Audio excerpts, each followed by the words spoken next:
Across the nations, across the globe, we are the stars of David. God bless you and bless you abundantly. This is my desire for every member of the Stars of David, because each one of us is loved. Each one of us is loved by God, and that is why we are here together, bonded in the love of God through Christ. And what brings us together is the desire that you had to join today's meeting, and that came from the Holy Spirit. The Holy Spirit births the desire in our hearts. And all the good things that our hearts desire are from the Holy Spirit. All the good things. But then, who knows what is good?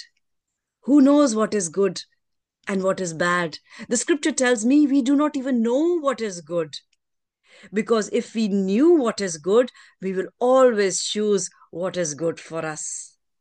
But many of us do not know, and therefore we choose the wrong thing. We choose the wrong thing, and then we pay a penalty for choosing the wrong thing. But our God is a loving God. He does not penalize us for choosing the wrong thing, because He Himself came in flesh. His divinity was carried inside this body, and His name is Yeshua. And He died for our sins so that we could carry His righteousness, and we could go to the ends of the earth and magnify His name, because His name was not magnified in the Garden of Eden. Why? Because Eve listened to Satan and Adam listened to Eve. So, I tell you, we have a very big responsibility in this lost world. That place, the Garden of Eden, was pure, and it was full of men, because the scripture tells me that angels are sons of God. Women are not angels. And then man was created, and God created man in His own image. Angels were created much more before Adam, and one of them sinned, and he was the culprit to bring 1/3 of the angels against God and form an army against God. And then God wanted to create something else. With so much love and passion, He thought, let's just make somebody who shows that, who am I? And then He created Adam in His image. In His image He created. But why did God create Adam? God created Adam because He wanted a companion. He wanted somebody to talk to discuss matters, to think at the heart level. And God made Adam the king of Garden of Eden. He could name every animal. God brought all the animals to him, and he could name them. He had the authority. He could call out lion and tell him to sit, and he would sit. He could take the ride of an elephant, and he could sit on that. He could tell the giraffe, and he would listen. Because every animal was obedient to Adam.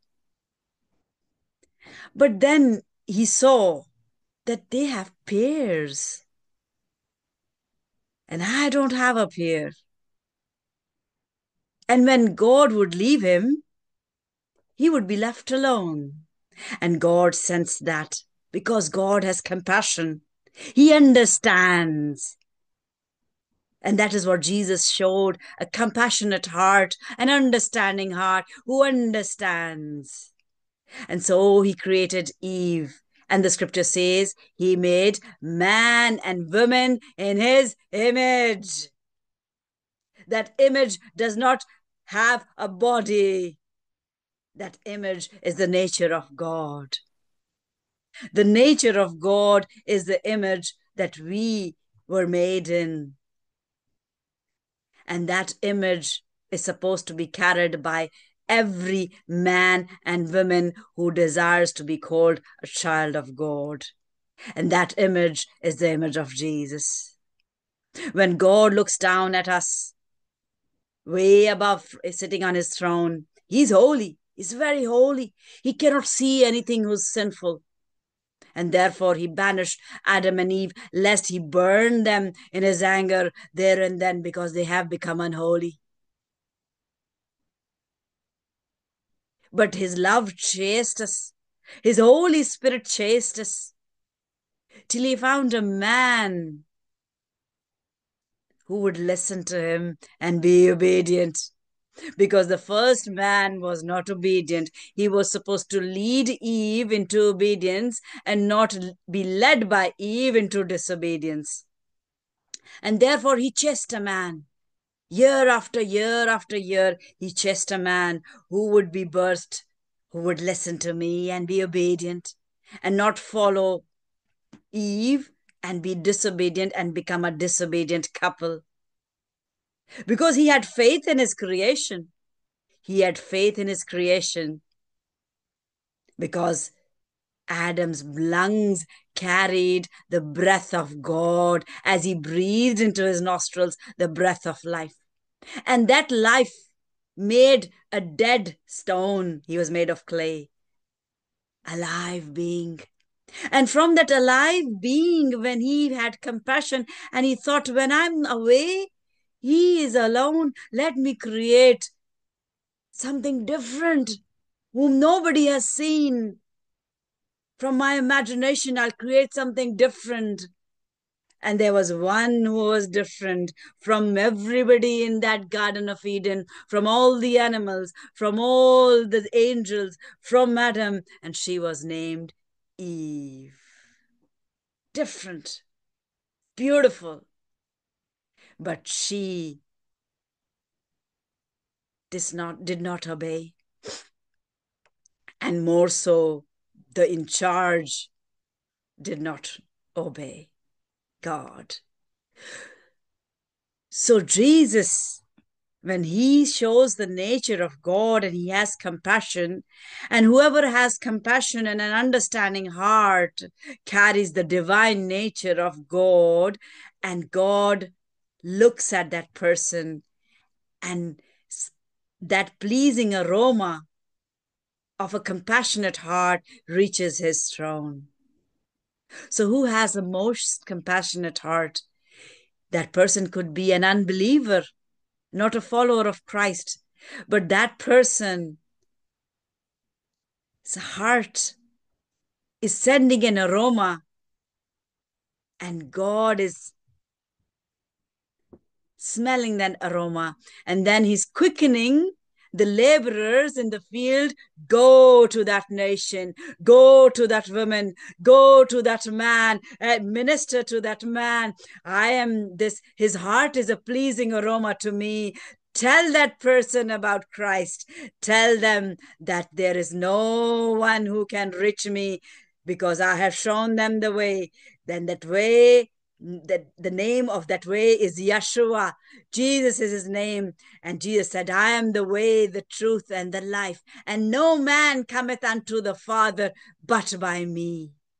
But by me. And this is a big responsibility on our shoulders of every man and woman, that we preach the gospel. How do we preach the gospel? We preach the gospel by our actions, not just words, because words fall to the ground. There are many ministers talking the word. All for 50 years they're talking, standing on the pulpit. What is changing in their life? What is changing in the lives of their congregation? Is there any power in that word, that it is hitting the hearts of men and women? Are they changing lives? Are they bringing more souls into the kingdom? Are they able to pray for the sick and the sick are healed? Are they able to deliver the ones who are demon possessed? Are they able to do any of these things? If they cannot, that means they are just talking, talking, talking. They've learned the word by heart and they are ministering, but nothing is changing because the word is empty of the fire of the Holy Spirit. And without the fire of the Holy Spirit, we cannot do anything. Imagine Jesus, who was birthed by the Holy Spirit and put in the womb of Mary. He did not minister till the Holy Spirit came upon him. How much more do you and I need the Holy Spirit, who are not birthed by the Holy Spirit? We are birthed by human intent, by the desire of a man or the desire of a woman. We are not always birthed in accordance to the will of God. How much more would we need the Holy Spirit for our lives? If Jesus was dependent on the Holy Spirit and he did not walk away from the will of God, how much more do we need to ask for the will of God to work in our lives? Because Jesus did not want to die on the cross. He wanted to live because that's the body. You feel pain. Who wants to die? Who wants to feel that pain? And that is an unsaid message that he sent to the Father. He said, if it is your will, let this cup be taken from me. This cup be taken from me.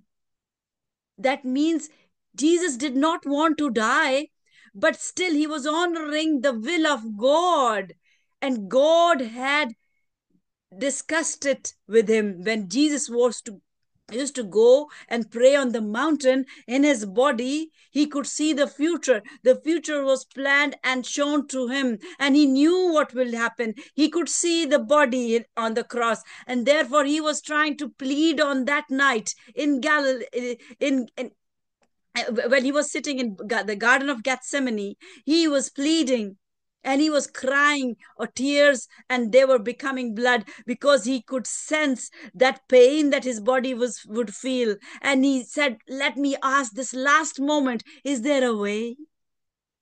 Is there a way away from the cross that I can bring your children back to you? The word that you used, I have been obedient, but can there be another way? That was an unsaid message between the Father and the Son. Let this cup be taken from me, but not my will, but yours be done. Imagine he being birthed by the will of God, by the Holy Spirit. He asking and desiring that his will be done. Why can't we desire that? Why do we always want things according to our heart and our wish and my way? My way and just my way. And I want this. And I want this. And I want this. And God honors what we want. Because God is not a God who pushes us into doing things, who forces us, who chastises us to take his way. He has taken the chastisement on himself. Why? Because he doesn't want us to go in that fire that he built for Lucifer and his angels. He did not build that fire for us. But everyone is doomed because this flesh is sinful. And God is holy. He cannot see anything unholy. And our bodies are holy, are unholy. They are made holy. How? By the word of God. And his name is Jesus. His name is Jesus. Let's thank him for his sacrifice, because there is no way without the cross. And we need to carry our cross. If there are problems in your lives, we need to look upon the word. Where did we go wrong? Where did I go wrong? Father God, help me understand your word. Help me to be obedient. We are learning. I am also learning obedience in this month as I become disobedient at times. Because I'm under authority, and the scripture says, be obedient to authorities. And I'm under authority of my husband. We are not 100% in agreement all the time. But when we got married, this is a commitment that we made, that we will always be in agreement and whether it's just buying a pillow, whether it is buying the furniture. If I don't agree, we don't buy. If he doesn't agree, we don't buy. But still, we are humans with different mindsets. But the scripture says, take on the mind of Christ. The mind of Christ is what? I am nothing, Father God. Let your will be done. That means honoring the other person. But when you honor the other person, make sure you're doing it in accordance to the word. Some people are honoring the world. That means they're honoring the heart, which is disobedient to the word.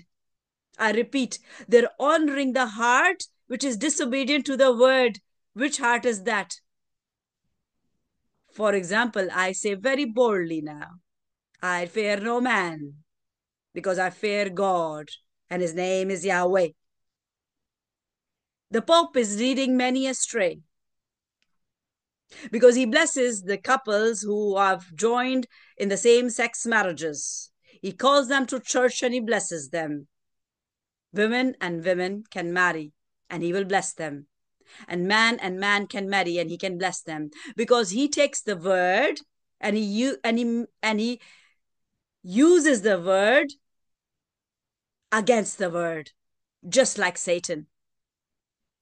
Like Satan used the word against Jesus, he uses the word to fool the world and make Christians be mocked. And he says, it is written, we are supposed to love. Jesus said, love each other. So they are not killing anybody. Killing is a sin. It is mutual consent. As long as it is mutual consent, everything is okay. And what happened to the mutual consent in Sodom and Gomorrah? Our God changeth not, the scripture says. He changeth not. He doesn't change for the man. He doesn't change for the woman. It's the same word for the man and same word for the woman. And those who stand against the word, they will taste the flames of the fire that God created for Satan. And those who do not wish to taste that hot furnace which has sulfur in it, if they do not want to taste that, then they better read the word, and not just read the word, act on the word as well. And along with acting, believe the word.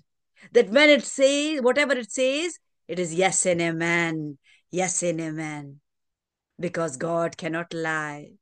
The scripture says, it is written in Numbers, God is not man that he will lie, and not a son of man that he says and not do it. Who was the son of man? Oh, we all are birthed as a seed of Adam.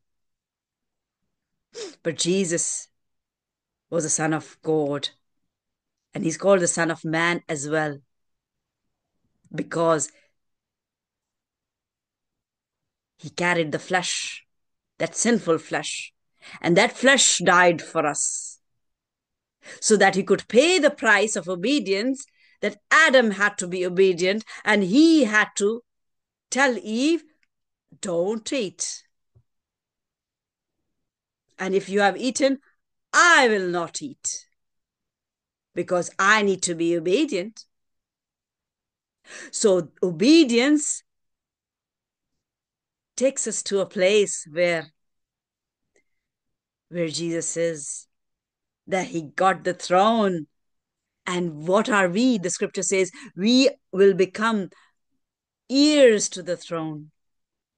And all this while, I've not even touched on the subject of today, but I was led to share this with you, as many are watching online, and many will be watching in the future on YouTube. So they need to learn about being obedient to the will of the Father. And then you will get everything that you desire. No, not everything. Not everything. Because sometimes we get things that we desire, and later on we cry, why did we get that if I had not even asked for that thing? And then we realize years and years later, what we asked was not the right thing. So if we read the word, we will know what to ask for. And Father says, you have not because you ask not. Ask in the name of Jesus and ye shall be given. We quote this word whenever we ask, but there's a second part to it. In accordance to his will. When we ask in accordance to his will, then we get it. When we do not ask in accordance to his will, we don't get it. And sometimes it is his will, but it is not his time. And that is when we need to be patient. And patience is the fourth fruit of the Holy Spirit. And Jesus was the most patient man. Imagine hanging on the cross for how many hours? For how many hours did he hang? Does anybody know? Does anybody know? They can write or they can unmute and tell me. For how many hours did Jesus hang on the cross?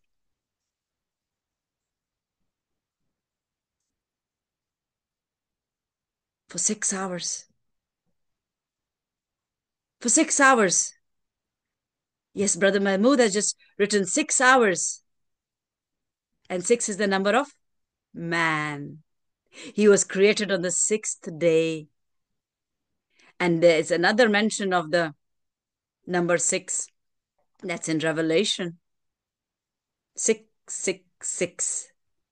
The number of man is 6. 6 hours he hung on the cross. He suffered patiently, knowing that when all this will happen, at the end, God will raise me. My body will not be there, but the Holy Spirit cannot die. The Holy Spirit cannot die. Spirits cannot die. Satan is a spirit. We cannot kill Satan, but we can bind Satan. How can we bind him? We can bind him with the word. When we bind him in the word, what happens? He tries to run because he doesn't want to be bound. He tries to run. He tries to run away from you. And that is what happened when he used the word. Jesus used the word because Jesus had a double-edged sword, the sword of the Spirit of truth. And Satan only has a single-edged sword, the sword of manipulation, the sword of deception, the sword of lies. And he uses the word partially, and then he makes many of us fall into his trap. So Eve's heavy responsibility on this lost world. Make sure that you are praying for your men in your life, your husband, your brother, your father, if your uncles, your grandfather, your son, your grandson, your son-in-law, if they are not in the word, if they are not following Jesus, you need to do something. You need to pray. You need to fast, because they are heading towards the lake of fire.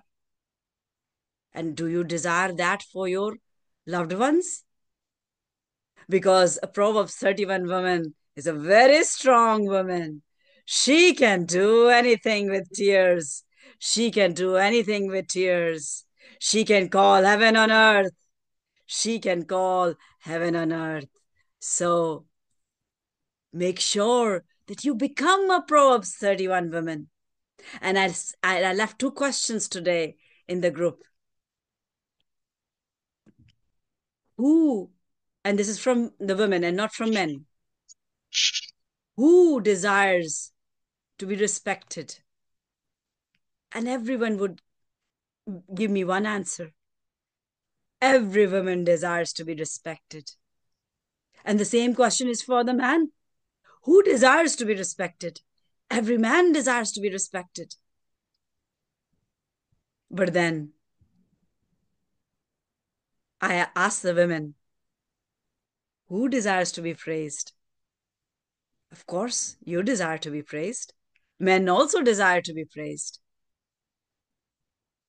But then who praises God? Who praises God? The scripture says, I would request you all to read Proverbs 31 today.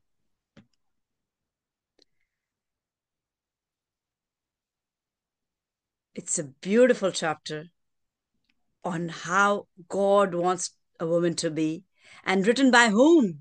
King Solomon. Who sinned? Very wise man, very rich man. But he sinned with whom? Women. Women, the most beautiful creation of God. You can make a woman of God, or you can use women to displease God. And he knew that he had sinned when he had relations with 1,000 women, and he was trying to create peace with nations. And he understood. When he understood, then he wrote Proverbs 31, what sort of a woman that should be that God desires. He learned it the hard way. Let us not be the ones who falter at any time. Let us be the Proverbs 31 women and bring many men to Christ, many men to Christ, many unbelievers, many unbelieving men to Christ. Because one thing is for sure, when puberty hits, a man, a boy of any religion looks for a girl. Who looks for a girl? He looks for a perfect woman.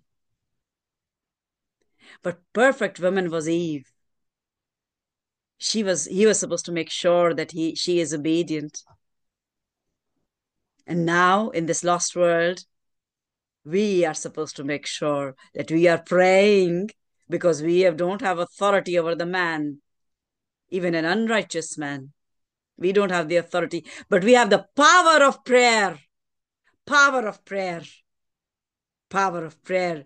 So a woman who fears the Lord is to be praised. That is what the scripture says, that God will praise a woman who fears God. Who fears God. Because if we are following the word 100%, and you can only follow the word if you know the word. And how will you know the word? When you've read the word. And what happens when you read the word? You may not understand the word. But then what do? You ask the Father to make things known to you through the Holy Spirit. Because there are many men who are pastors who do not have the Holy Spirit. Sorry, pastors, but there are many pastors who do not have the Holy Spirit, and they are preaching the word, and it is powerless. It does not have the fire. They have the knowledge of the scripture, but you need to have both. You need to have knowledge, and you have to have the power of the Holy Spirit. If you just have knowledge, you will be able to impress many. You'll be able to impress many women. And I know of pastors who have 3-4 wives because they couldn't get along with one wife. And they were looking for Proverbs 31 wife. Well, why couldn't you be Jesus then? Jesus forgave the prostitute. So, such is the power of a woman. So let us praise God with one of the psalms that I don't know, but I requested a woman of God, since I have known her as a baby, Marshall, to sing for us. And that song that I mentioned, I will share in the group because this meeting would otherwise go on till night and I can talk and talk and talk because I fear God and I don't fear man, but I honor man. And I respect man and I pray for man and I pray for every man, believer or unbeliever, because there are many believers who have slid back and they've gone into the world and they are sinning. We need to get together, one at heart, pray for such men and pray for women as well, so that they get the understanding of the word and they are able to honor men and in their lives. Because men, I'm telling you, women, they need just one thing, and they will love you. Men desire to be respected. If you do not honor the man will stop loving you, even if it's a love marriage. So whoever he is, he can be a thief for that matter. But if you are a Proverbs 31 woman, you can bring him down to his knees and he can accept Christ and he can become born again. Why? Because I'm saying no, because the scripture says it. If that thief who was on the cross, if that person could be forgiven and then he received that gift to be with Jesus, that how much more can we who are still alive intercede and bring the unbelievers at the feet of Jesus? Yes, Mashal, which song are we ready? And then I will hit the actual message of today about women, and I'm supposed to be comparing women and men who are here. Actually, there are many men who don't understand women. So perhaps a woman will be able to understand a woman and not be jealous of women. And men would be able to understand women if they don't understand women. So let's hear Marshall. Hallelujah. मेरे साथ भाभी भी हैं. Great, awesome. We have two women of God, and she's the other woman is on the family way. We all stretch our blessings to that woman. She's feeling weak, but praise God that she is ready to praise our Lord, because praises move mountains. And when we praise God, remember, heaven rejoices. And right now, Shibna, I'm telling you, your baby is rejoicing, because remember what happened to John the Baptist. Yes. Babies sense the environment around them. Make sure that you're praising God and you're honoring your husband, and then what will happen? Your baby will be born leaping and healthy, and you will be rejoicing, and your husband will be rejoicing, and everyone in your family will be rejoicing. So praise God. Let's hear you. ज़बूर 24. रब खुदावंद बादशाह है. बेशक वो बादशाह है. रब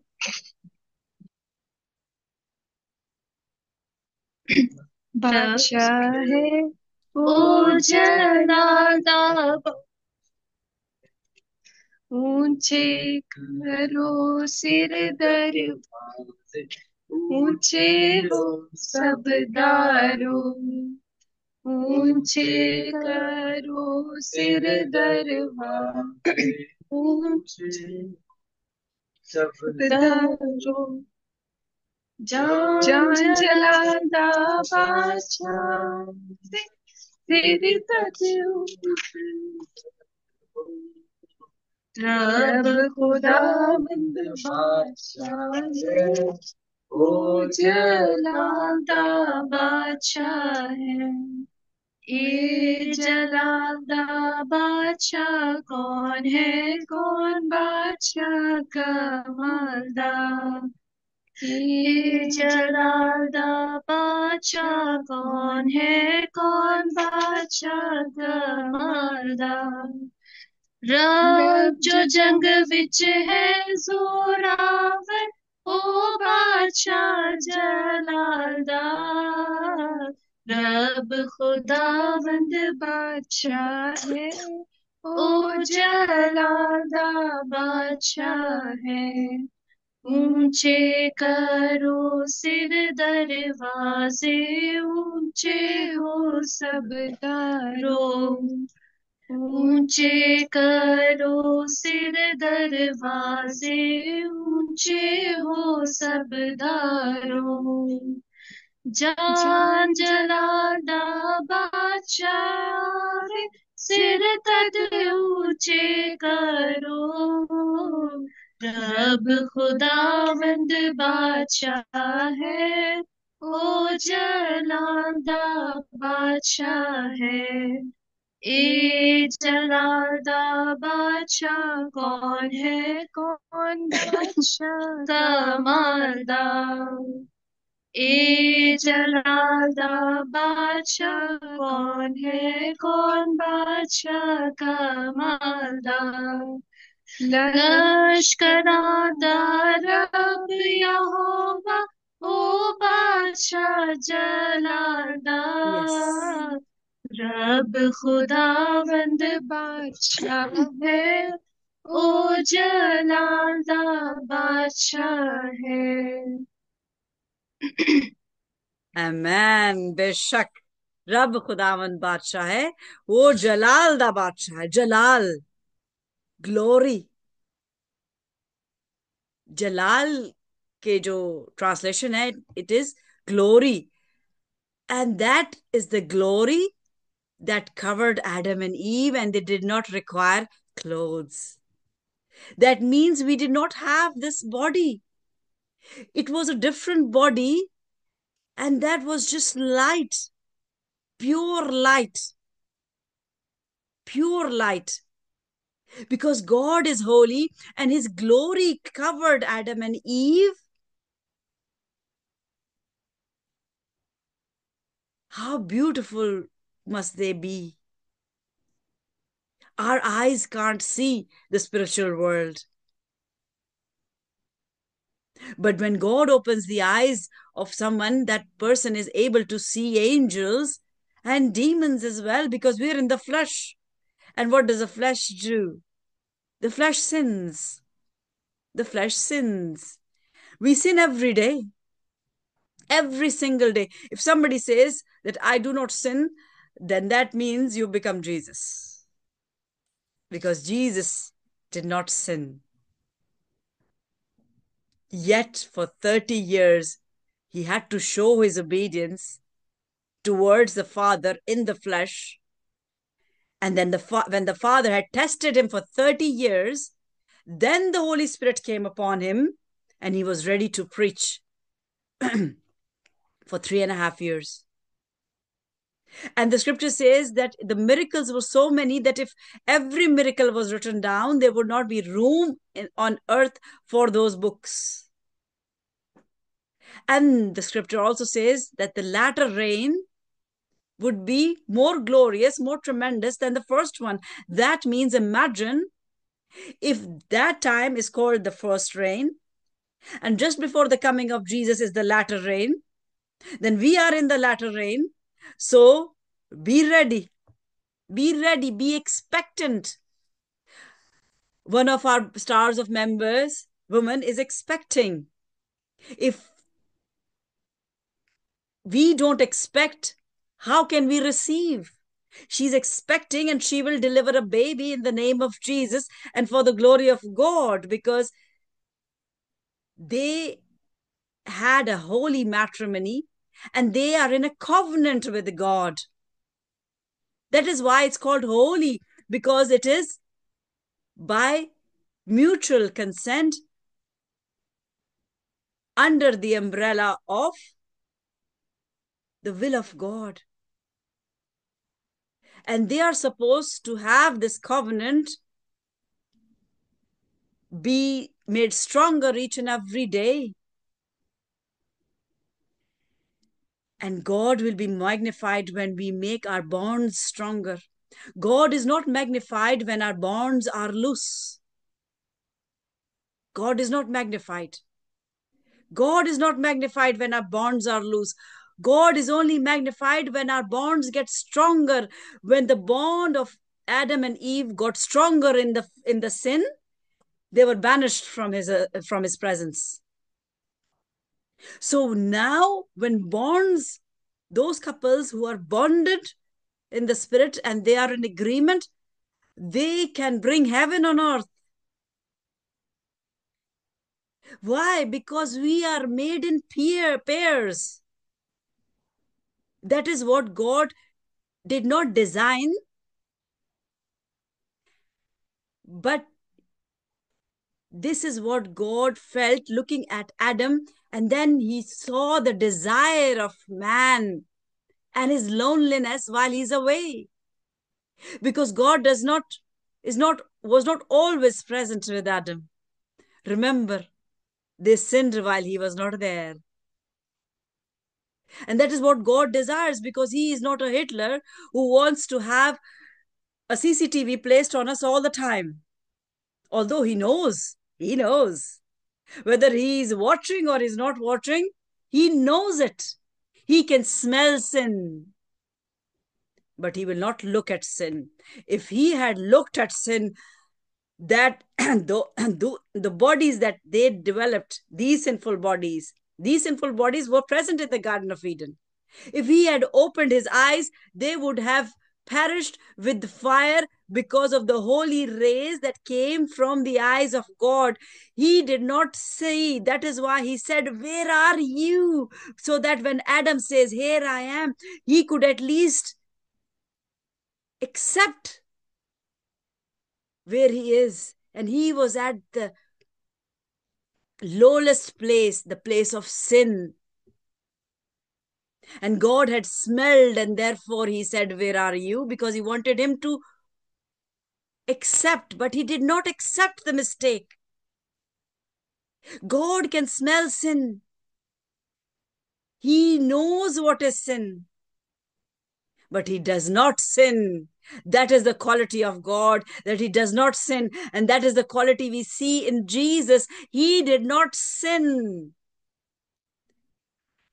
but he was made aware of sin for 30 years. And then after 30 years, he was tempted by Satan and tested by God. God does not tempt us.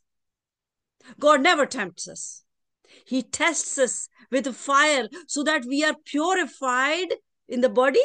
No, in the spirit. The spirit is within us. The spirit is in the heart. The spirit is not in the brain. And I'm telling you, as a doctor, as a qualified medical doctor, I'm telling you, there are two organs in the body who are electrically managed.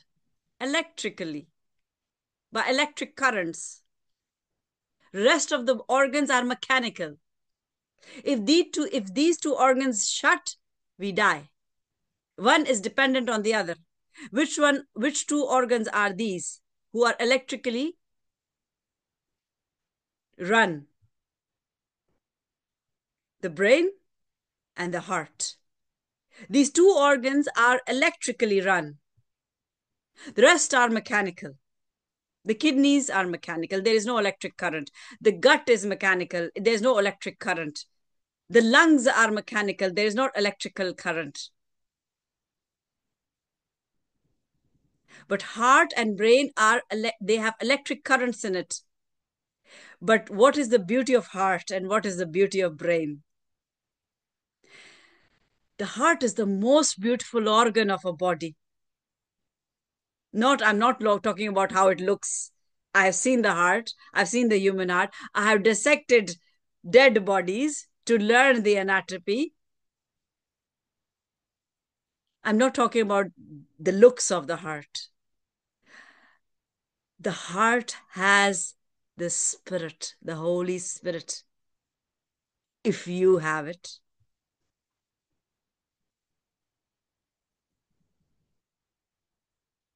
The heart has the soul, and everyone has a soul.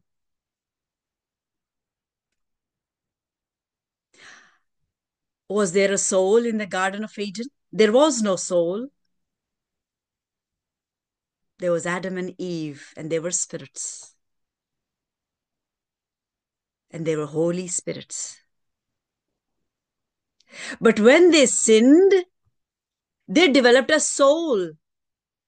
So all of us have a soul that needs to be saved. And this is where we go wrong. The second part of our body that is electrically managed. We think and we make decisions. And that, yes, we are not supposed to make emotional decisions all the time, because emotions can make us make wrong decisions. So we need to weigh and balance.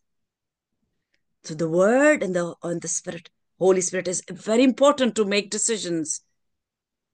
And if they are not in line, you will go astray. So when we think without the Word, we will make the wrong decision.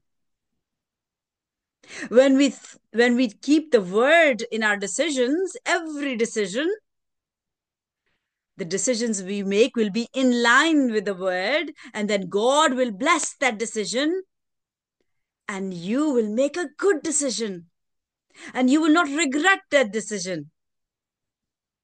So now, coming to the anatomy, that if my heart stops beating for whatever reason, my brain can only function for 3 minutes. And then, of course, it will be brain dead. And then if somebody comes to revive after 3 minutes, my body can come to life. My heart can start beating.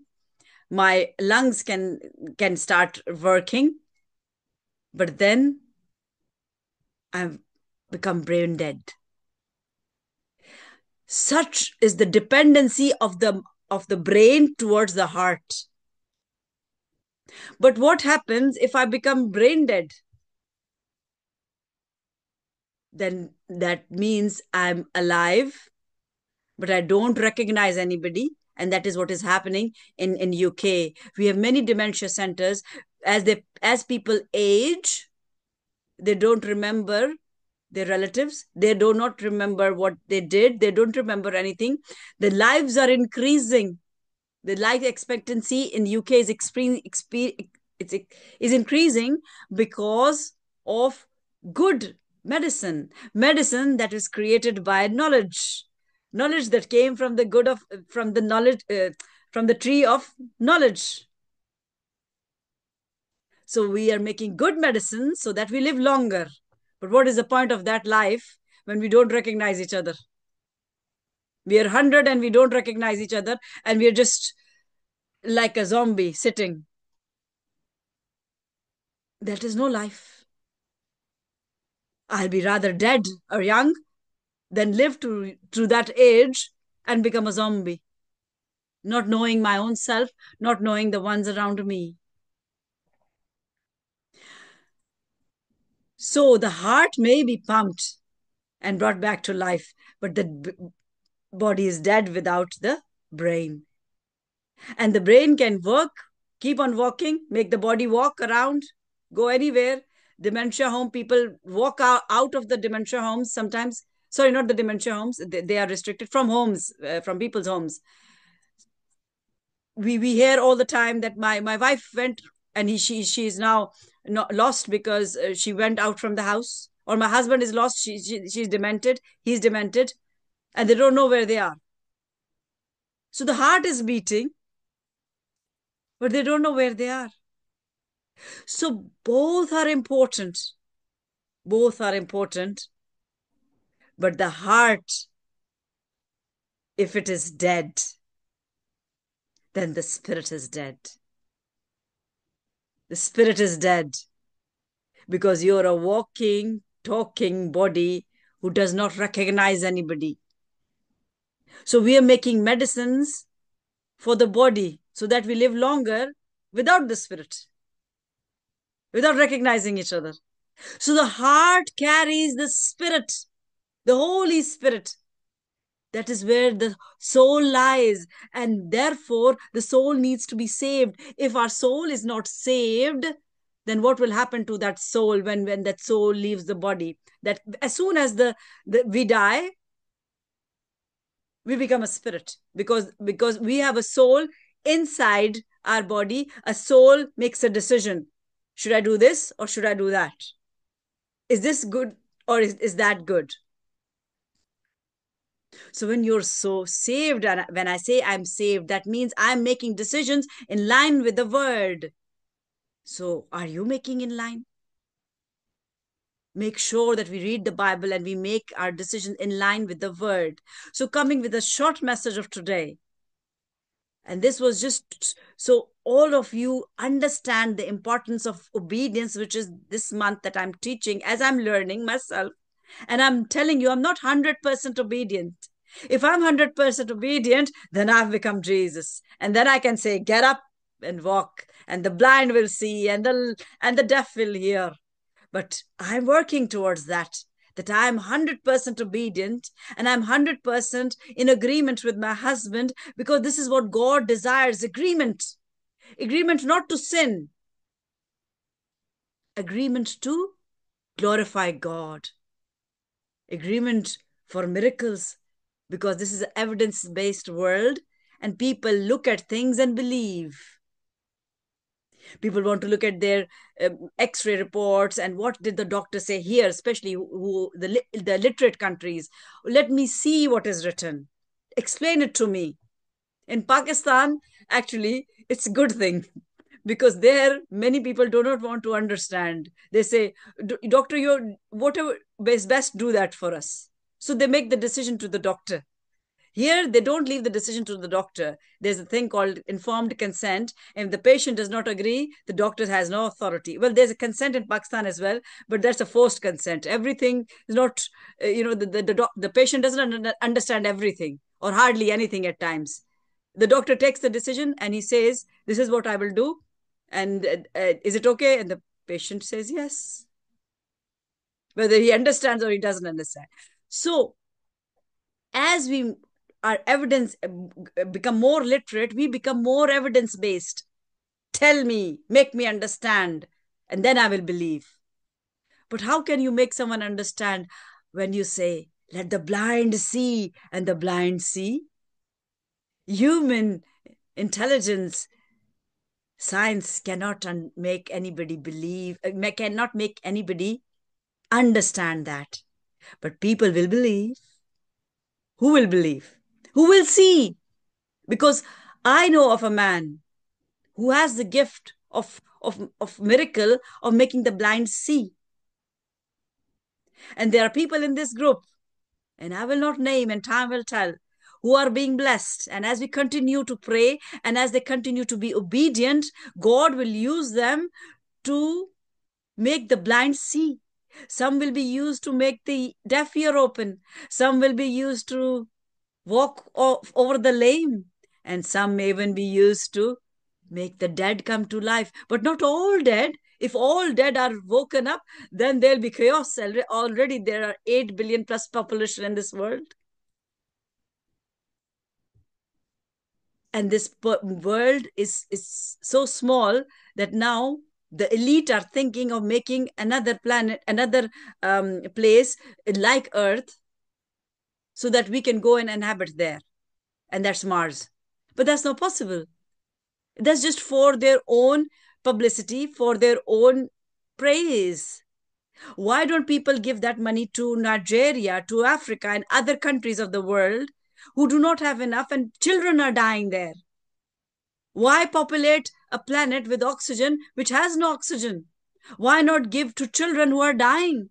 Why not give to mothers who do not have enough to eat and their children are die in the bellies? Why don't you fund those countries? Because you will lose money in that. You will lose money in that. So I am now comparing women every Thursday, and this will be a short 10 minutes message because I choose to take 1 hour before, because more than 1 hour and our thoughts go astray. Some people cannot even sustain their thoughts for 1 hour. Some say half an hour is enough. But for me, I'll say 1 hour, because as a medical student, we had lectures of 1 hour. And as an adult, you should be able to assimilate 1 hour of my talking. So last time I compared Sarah with Mary. And if you haven't seen that message, please, I would request you to see, because I keep on repeating and I'm losing energy. If I'm already recorded, you can go and see it and learn from it. I'm sure you will learn. And learning means practicing. There's no point of learning and then you don't practice. If I learn how to drive and I don't drive the car, what good is that to me? No good. So if I learn, then I need to practice it. Then I need to do it. Today, I left a statement with many of us that that I'll be comparing every time a woman with Sarah. So this time, it is who I did not say. Anybody has any guess, if you want to type it or say it, which woman I want to, rather, God desires me today, as I was in prayer yesterday and today for today's message. Which woman am I comparing with Sarah today? You can type it, you can unmute and say it. It's just if those who have fallen asleep because I'm talking too much, it's just to make sure everybody's awake. And you can tell me which woman am I comparing. There's not enough time, otherwise I would have continued with more of worship. Worship day is Saturday, so make sure you join us and we will worship. No, no. So I've received Eve and Ruth. Well, um, it's partially correct, because today I'm comparing Sarah with you. You all are Eves. I'm comparing Sarah with myself. That is what I was guided to do. I'm comparing Sarah with all the women of the Bible. Very quickly. Very quickly.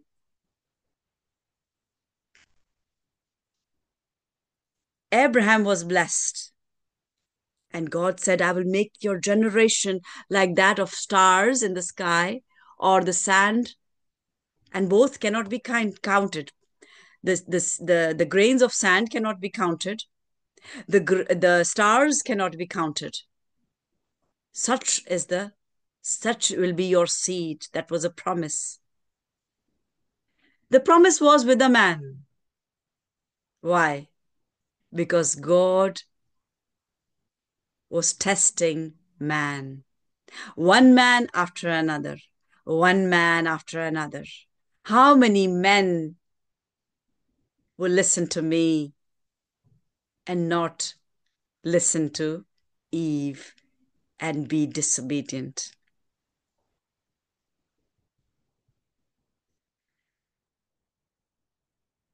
So messages came to Adam's. Majority of messages in the Old Testament, as we read, were given to, they were prophets. And people say today, oh, the woman is not supposed to talk. She's supposed to sit quietly. Well, then what's the difference between a statue and a woman if a woman doesn't talk? And then they quote a scripture which says that a woman's supposed to stay quiet, which Paul wrote. Well, Paul was writing to a particular nation. What kind of nation was that? What kind of women was he talking about? All women are not the same. So I'm comparing Sarah with women, with a woman, I'm saying. But that is the biggest problem, that man thinks that every woman is the same. That is why men do not understand women, because women are different. Every woman is different. Sarah is different, and Ruth is different, and Esther was different, and Rahab was different, and Tamar was different, and Bathsheba was different, and Mary was different, and Deborah was different, and Abigail was different, and Delilah was different, and Jezebel was different. How do you judge a woman then? The problem is, since man, the first man, listened to the woman, he gained this body that sins. So what does man see? The majority of man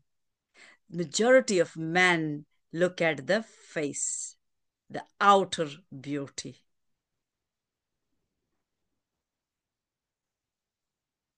The outer beauty. But where does the beauty lie? The beauty lies in the heart, where the soul is residing, where the Holy Spirit is. But who can see the heart? Who is a man who sees the heart of a woman? But the problem is that a woman is not supposed to talk. A woman is supposed to sit and sit quietly.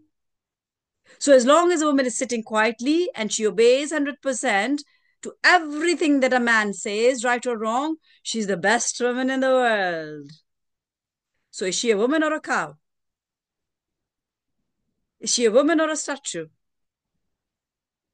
A woman can talk. If she's a Proverbs 31 woman, she can talk. And if she's wrong, correct her with a word. She carries the double-edged swords. The Proverbs 31 woman I'm talking about. She carries the sword of the Spirit. Who is a woman who carries the sword of the Spirit? That is one thing that Satan cannot stand, the sword of the Spirit. And Jesus used the sword of the Spirit. And what is the sword of the Spirit? The Spirit of truth. A woman who never lies is a Proverbs 31 woman. She may not be liked by men. She may not be liked by men because she may be saying things from the word which he is not following or he is not understanding, and then he will feel uncomfortable in her presence. But you make sure that you continue to say the truth. But that doesn't mean that we tell everything and tell every truth, because some truths are supposed to be hidden. God doesn't reveal everything to us the day we are born again, because the day we are born again, we receive the Holy Spirit. That's the scripture. I'm not saying it is the scripture. But with the passage of time, he reveals things to us. How? As we continue to see the image of God in the Bible. And that's the image of Jesus. Jesus is revealed every single time, every single book. Jesus is revealed. Jesus is revealed. If we do not see Jesus in every single book, then we need to start rereading the book, which is called Bible. And Bible means the books. The books. It is a compilation of many books, 66 books, written by the inspiration of the Holy Spirit. the Spirit of truth. So you will find chapters which have very, very uncomfortable passages, which people will not be comfortable reading in public. There are stories which men quote, unbelievers quote, and women quote unbelieving women and men, and they say, if the Bible is holy, these scriptures are not holy. Well, the whole Bible is about holiness, and that holiness is Jesus. And that holiness needs to be seen in you, it needs to be seen in me, and it starts from me. It doesn't start from you. Every one of us, and I'm talking about women, because women is the one who sinned first. The scripture says sin entered the world through woman. But remember, Jesus entered this world through a woman as well. Who was that woman? And I talked about that woman, Mary. And why was she chosen? Was she not a sinner? She carried the generational curse on her. But she believed the message that was received to her, knowing that she will be with a big belly in this world 2000 years ago, unmarried, and people will stone her to death. And she will be called adulteress. She did not think. She did not think. She did not use her mind. So I'm telling you, Eves, stop using your mind. Believe what is written. Believe. Like Mary. Do not think about what will happen. But as long as you're following the word and you know the word inside out. And the same holds true for men as well. Believe like Mary. But the problem is, if you believe like Mary, then you should be willing to face embarrassment. If you're willing in your heart to believe and face embarrassment, then God will not make you embarrassed in front of people, because this is precisely what happened when Joseph, his fiancée, even didn't believe her, because he used his brain and he thought, oh my God, my fiancée is with a child. But he was a man of God. He did not ridicule her in front of people, bringing her in front of people and telling, she's a bad woman. I have not slept with her and she's already with a child. I will leave her. And now you all are witnesses, and I will leave her and do whatever you feel like with her. No, he did not do that. He was a man of God, but he used his judgment, he used his mind. What will people say about her? And what will people say about me? That I chose such a woman? I chose such a woman. I will be dishonored. I will be disrespected. So I do not want to be disrespected. I told you today. There's only one thing a man wants: respect. Respect from a woman, respect from everybody. And that is why when he's in charge, he wants his juniors, anybody who's working under him to respect him, to honor him. That is what a man wants. So what did he do? He made a very wise decision, but the Holy Spirit honored that decision. And then he got a dream. Do not leave her. Whatever is inside her is holy. He will give us, she will give birth.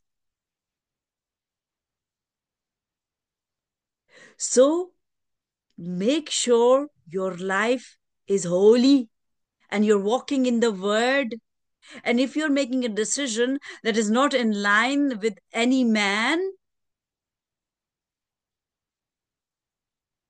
make sure you fear God and you make that decision in line with the word and not in line with your own desire or the desire of a man. Because if you made a decision which may not be the right decision for the world, It may not be the right decision for the world. In the world's eye, with wisdom, it may be the wrong decision. But then God will help you to reach that vision, to reach that decision that you have made, keeping in mind that you are fearing God and you're not making a wrong decision. Then God will enable you to reach that decision. God will help you and create life easy for you, so that your immediate person will come and stand with you in that decision. And who's your immediate person? If you're married, it's your wife or your husband. If you're unmarried, then it depends. Who are you closest with? Is it your mother or your father? Is it your brother or your sister? God works in pairs. It can be a husband and wife pair. It can be a brother and sister pair. It can be a mother and daughter pair. It can be a sister and sister pair. It can be a brother and brother pair. But that pair, that the prayer that pair prayers is only heard if it is in line with the will of God. If a pair is praying and if it is not in line with the will of God, either it will not happen, or if you're insistent, persistent, like a stubborn child, God will give you and then you will reap the benefits, or for some time, and then later you'll reap the thorns. So I'm comparing Sarah to you, to myself. Am I Sarah? I want everybody to go and ask yourself a question. Am I Sarah? And who was Sarah? Of course, Sarah was Abraham's wife. She was the half sister of Abraham. But Abraham loved her a lot, like Adam loved Eve. But Adam and Abraham, there's a difference, which I'm not going to talk about today because I'm talking about Sarah. So Sarah had everything. He had a loving husband who didn't let anything fall to the ground. He used to honor everything, Sarah said. And he was rich, not in terms of big mansions, but he had cattle and whatnot. The people of God are not poor. They are not beggars. They're not beggars. Give me, please. I don't have this.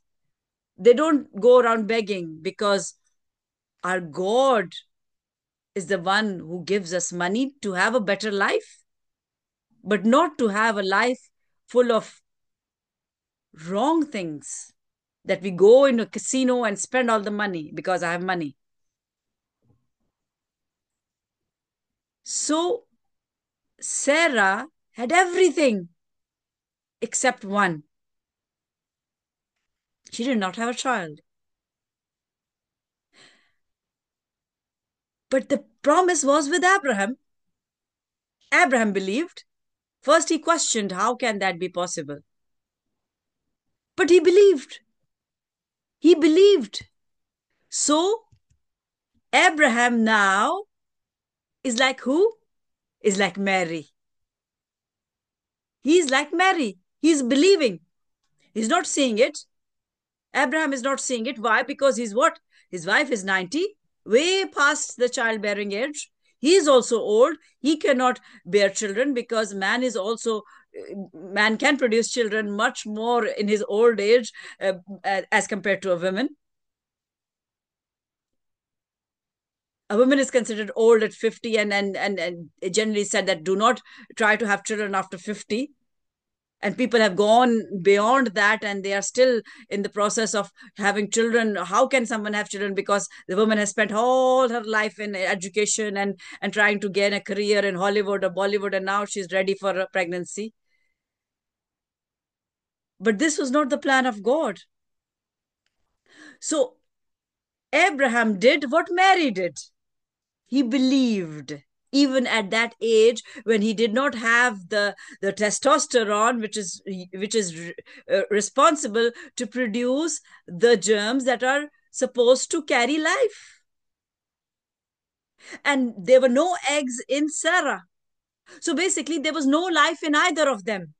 Life, as in the form of procreation, having the next generation. There was no life. They were only alive. And they were alive with the Spirit of God. And God honored Abraham because he believed. He questioned God. So asking a question is okay. We can ask questions. God will not say, why are you asking this? Did God say, why are you asking? I have said it. So it should be done. No, God loves to ask us, loves that we ask questions. That only means we are curious to know him. So when he asked, he was answered and he was satisfied. And I'm sure he discussed this plan with his wife as well. And what happened? Sarah was not Mary. She did not believe. She did not believe. So what happened? There was a breach in agreement. Breach in agreement. So what happened? When there's a breach in agreement, when the pair, I'm saying any pair, a husband and wife pair, a sister, brother, sister, brother, brother, mother, father, any pair, when there's a breach in disagreement, what happens? Either it will not happen, or if it is the plan of God, it is delayed.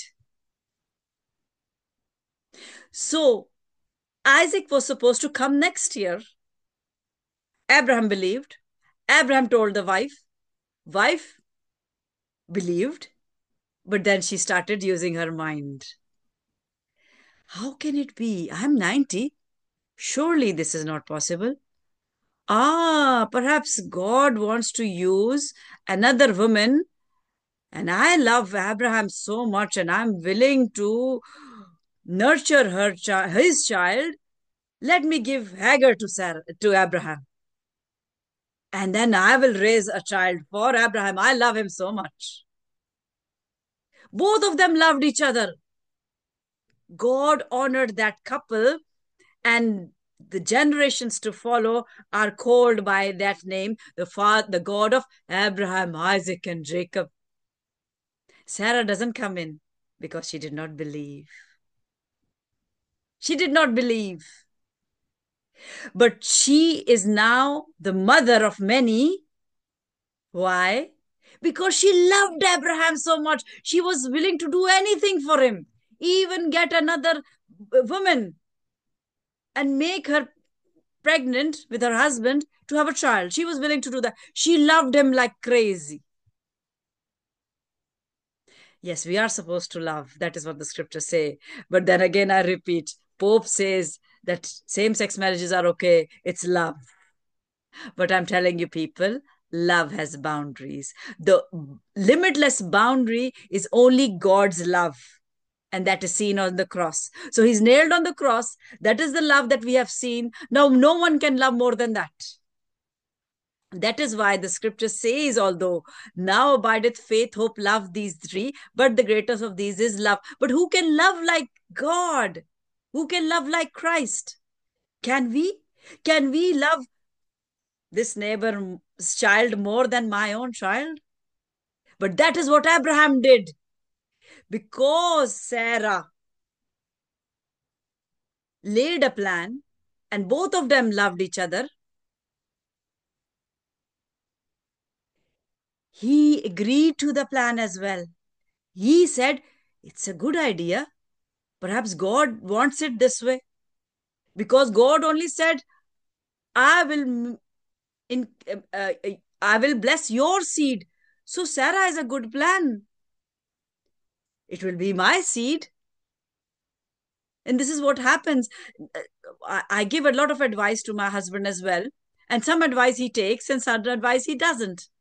Because he listens to me, but he doesn't listen to everything. I thank God that he doesn't listen to everything. And I don't listen to everything that he says. But I'm not I'm not disrespectful. I do not dishonor him, but I'm not 100% obedient as well, because whenever I'm in disagreement with him, then I have the word to show him. Why am I in disagreement? Because of this. So women, I'm comparing the women with Sarah. Know the word inside out, so that if your father tells you, if your husband tells you, if your brother tells you, if your son tells you to be obedient to them and listen to them because they are in authority, you can lovingly tell them, no, see, it is written. How can I do this? How can you do this? It is written. So if that person is a man of God, he will listen to you. And if not, then leave that person in God's hand. God knows how to take care of men. God knows. Trust me, he knows. We are supposed to take care of our hearts, that Satan doesn't come and steal the word, because we are powerful. We are fire. We can be so fiery that we can be Delilahs and we can ruin someone's life and take the power from him. Or we can be what? We can be Deborahs. We can win wars. We can be Esthers. We can stand for our nation. But Sarah was honored for the love he had, but then, love she had. But then there's a price that we pay for love. And she paid that price. She paid that price. So at that time, she lovingly, in the love of Abraham, she thought of a plan. She laid it in front of Abraham, and they were very close, bonded, and they agreed to each other. And Abraham and they agreed. Since they agreed, so therefore the plan materialized. And what was it? How was it materialized? That Hagar became pregnant with Abraham's seed. And what was the promise? I will bless your seed. He did not say, I will bless yours and Sarah's. So now what happens? Ishmael is born. Ishmael is born. So, people, if you love somebody so much that you go against the word of God, and the word of God is what? One man, one woman. Otherwise, there are problems. And you can have many questions why the tribe of Israel is blessed with Jacob having two wives. I can answer that as well. Because when you read the word and you ask for revelation and an understanding, God reveals it to you. But that doesn't mean it is right for you. Something can be right for another person, and that is not necessarily right for you. I know of pastors who have two wives, and then they say, well, if Isaac could marry, sorry, if Jacob could marry and have two wives, Rachel and Leah, why can't I? Well, excuse me, you're not following the Torah. And excuse me, you're following Jesus. And if you call yourself Christian, then a Christian has a very strict law. And that law is, even if you look at a woman with lust, you have sinned, let alone sleeping with her. So the law of Christ is very, very, very strict, very strict. So do not compare other person's situation and say, I can do it because that person did it. I'm comparing women. Last time I compared Sarah and Mary. This time I'm comparing Sarah with any women in the world, any women of the Bible. Who will you choose to be? Will you choose to be Sarah? Will you love your husband so much that you will do anything to please him? And then later regret your plan, and then later do something that God doesn't like?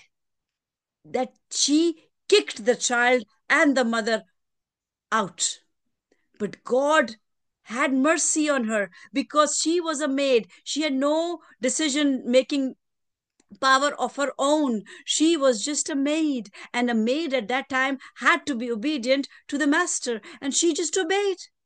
And she just obeyed. And obedience led to something that God did not desire. God's desire was the seed of Abraham and Sarah. Did it happen the next year? No. Does it mean God cannot do it? Does it mean my will be perfect? No, it only means my will happened, but my will was not perfect. That only means that we should be patient and wait for the will of God.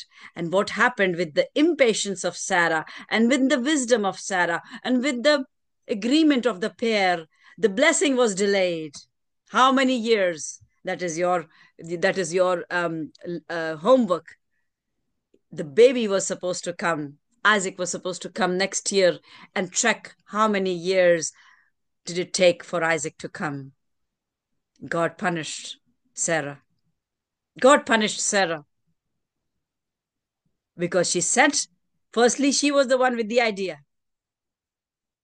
the brilliant idea that she thought with the mind.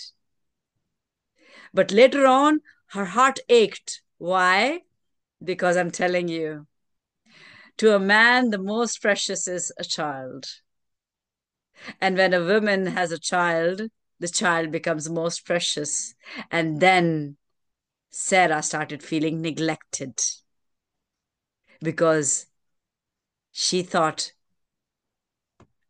the child is taking the time, and the child is, of course, with the mother.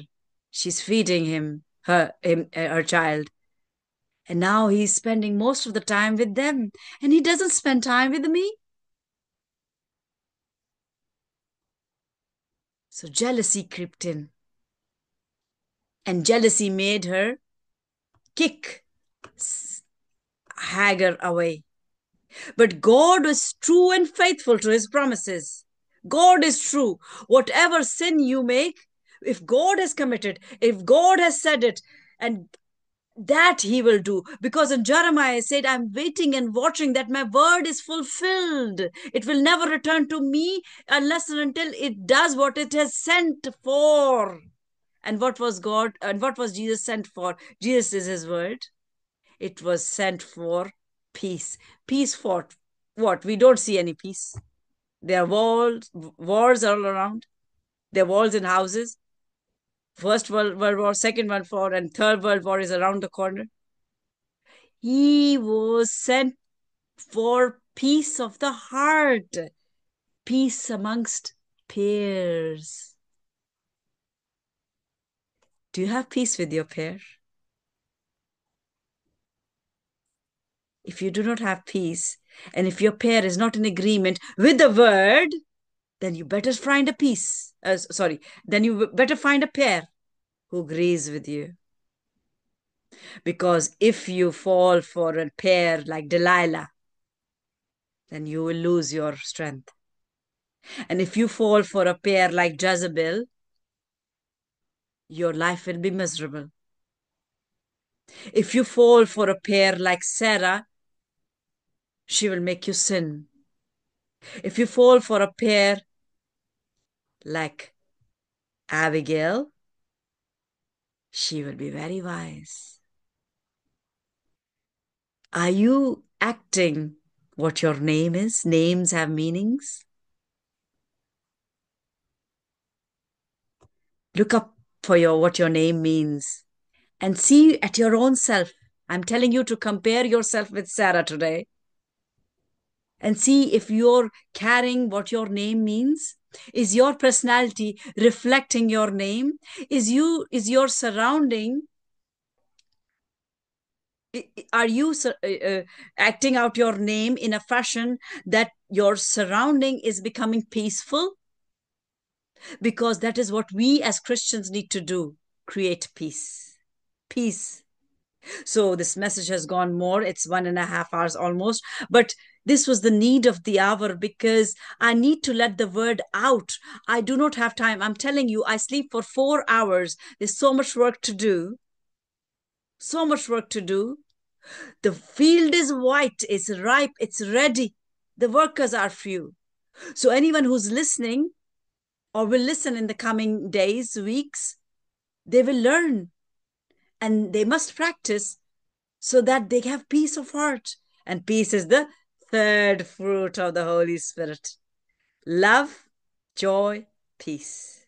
Make sure that your life is abundant, not with the physical things of the world, because people have physical things in the world, but they don't have peace of heart. If you don't have peace of heart, you can be sitting in Buckingham Palace and you can be crying. So make sure that you have peace with your partner, whichever prayer partner you have chosen, whichever God has sent your way. Make peace with that partner. Make agreements in line with the word, and God will make everything that you say in line with his word. Whatever you bind on earth will be bound in heaven. Whatever you loosen on earth will be loosened in heaven. It is written. It is written. So you have your homework. Go look up your name. What does it mean? And think for yourself. Are you acting out your name? Sarah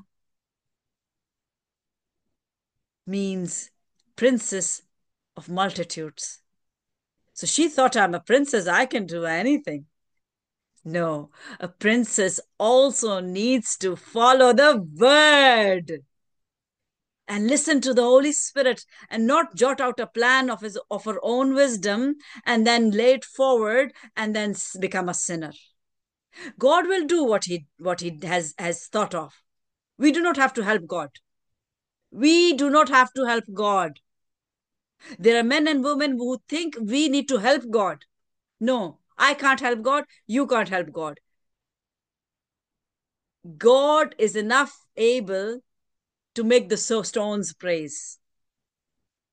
But God chose you and me that we praise him. Such an honor. This honor was given to Lucifer and he sinned. How? When pride entered him. Make sure when we are praising him, we don't allow pride to enter our hearts. May God bless you with this word and make sure that you see how many years it took for Sarah, because I'm now giving you homework so that you learn the ways of Sarah, that you love your husband so much that he does not make sure that he makes sure that he gives you everything. But what is everything? Everything that is in line with the word, not the world, not the world, not the world. So God bless you, and we will close. And I will request anybody who's guided by the Holy Spirit to lead us in the Lord's Prayer.